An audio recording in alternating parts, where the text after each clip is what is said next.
আলাইকুম, আমি মোহাম্মদ নাইমুল হাসান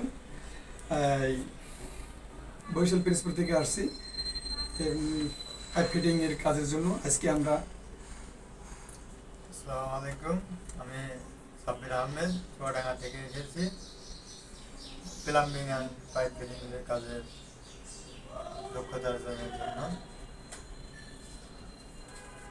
বলেন, আজকে আমরা যে কাজটা শিখবো সেটা হচ্ছে গিজারে কিভাবে একটু এদিক করে দেখেন, মানুষজন ভাবটা কাছে দেখেন। এই যে গিজারের নন হিটটা কিভাবে লাগাতে হয়, হ্যাঁ বলেন, কিভাবে লাগাতে হয় সেই বিষয় নিয়ে আমরা আজকে কাজ প্র্যাকটিক্যাল কাজ শিখবো।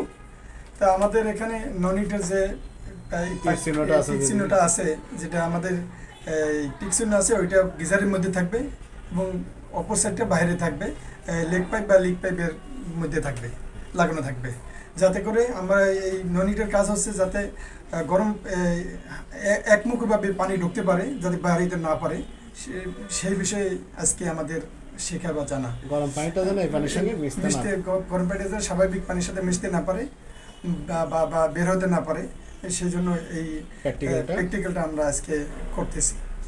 এখন প্র্যাকটিক্যালটা করে দেখেন। জি ইনশাআল্লাহ। আমরা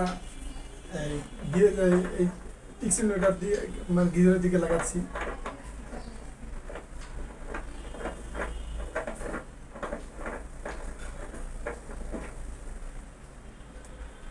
এখন লাগানো শেষ। আমরা এখন এই পাইপটার নাম কি বলে? লিক পাইপ বা লিক পাইপ, এটা আমরা এখন লাগিয়ে দেব।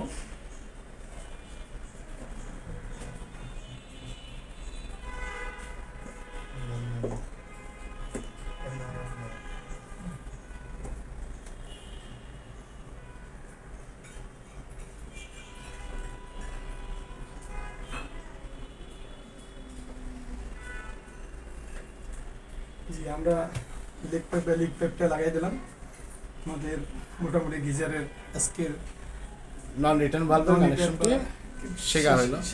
জি হ্যাঁ, পানিটার যেন একমুখী প্রবাহ করে।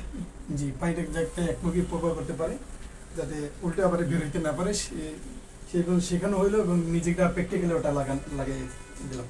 আচ্ছা, আজকে এটুকুই। আল্লাহ হাফেজ।